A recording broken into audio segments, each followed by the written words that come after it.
Greetings everybody and welcome to Madrid Ball. I hope you're safe and sound. The Lost Plancast have a massive week ahead and we are all building up to the much anticipated Champions League clash which the entire world would have their eyes on. But before thinking about that tie, we have some business to take care of in La Liga.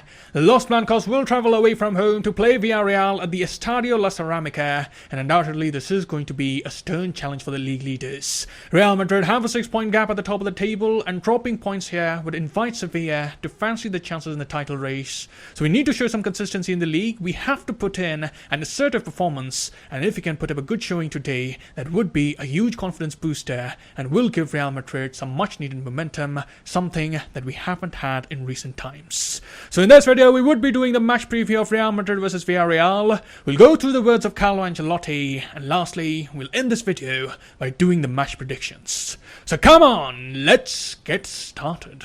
And firstly, if we start by talking about the opposition, the Yellow Submarine currently stands 6th in the table. They have accumulated 35 points from 23 games, and assessing their form in the past 5 matches, they have 3 wins, a loss and a draw. But talking about the kind of team that Villarreal are, we know they are one of the teams who like to play an expansive style of football. They didn't have a very good start to the campaign. In fact, in the first 11 games in La Liga, they could only conjure 2 wins. They're 13th in the table, and there are also rumours of Unai Emery making a switch back to the Premier League. Apparently Newcastle were very much interested in bringing Emery on board to lead their ongoing project, but Unai Emery decided to stay at his current club. He had emphasised that he was 100% committed to his job with Villarreal, and since then we have seen the Yellow Submarine playing much like their old self. They got some good victories in the month of December and January, and in recent times they put 3 past Mallorca, 5 past Levante, drew against Atletico, and in the previous game they beat Betis 2-0 at the Benito Villamarín. So definitely they are coming to the game in a good mood. They have a good record at home, and with the way they are positioned in the league, they would surely keep their eyes on the prospect of securing a Champions League spot.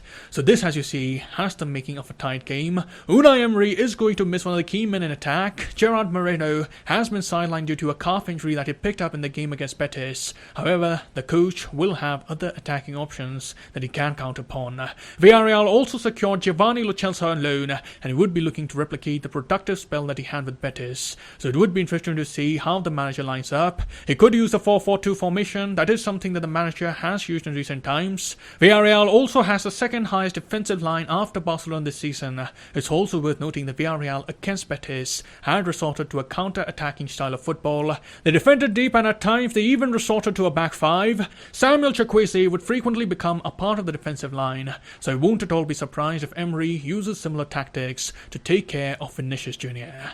And as for the team predictions, we can expect Villarreal to line up with Parejo and Capoue in the midfield. The wide area should be covered by Moreno and Chukwueze, and I predict the attack would be led by Danjuma and Paco Alcácer.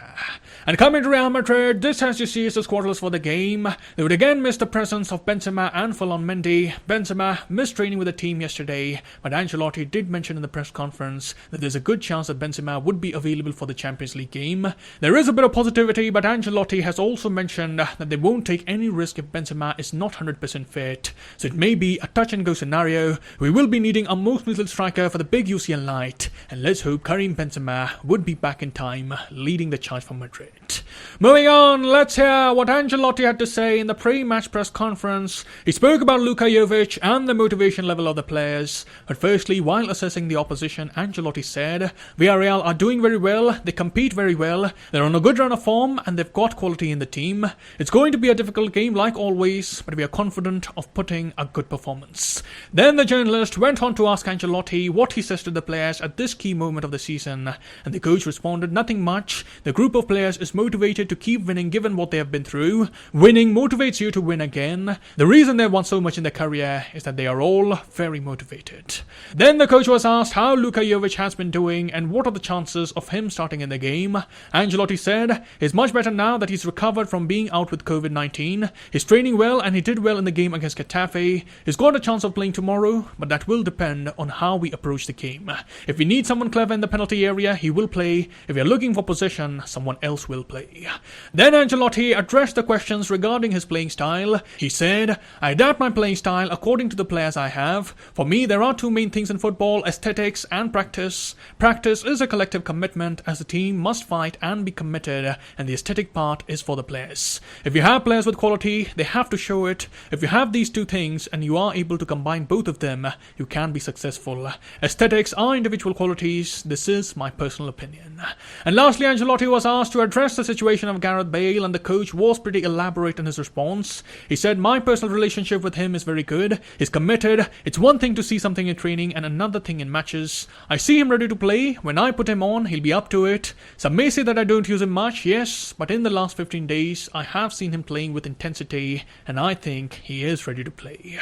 So that concludes the pre-match thoughts of Carlo Ancelotti, and let's conclude this video by doing the match predictions. In goal, we would be having Thibaut Courtois. In the back line, Marcelo was given a chance in the match against Granada, but since Villarreal have more quality in attack, I do think Ancelotti would resort to a back four of Alaba, Carvajal, Nacho and Eder Militao. Nacho would likely start at centre back, and Alaba at left back will likely take charge of the attacking responsibility from the left. In the midfield, there are rumours that Ancelotti is looking to rest one of Modric and Kroos, keeping an eye on the PSG game.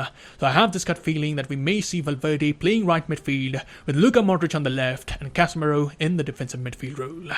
And finally, attack. Vinicius is the undisputed starter on the left. The Brazilian received some much needed rest in the past few days and is once again ready to lead the line for Madrid.